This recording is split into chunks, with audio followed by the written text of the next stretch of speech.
وقالت اليهود يد الله مغلولة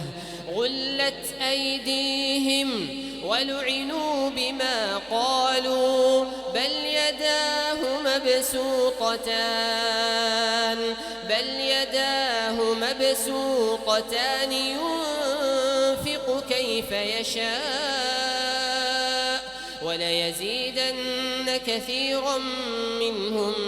ما أنزل إليك من ربك طغيانا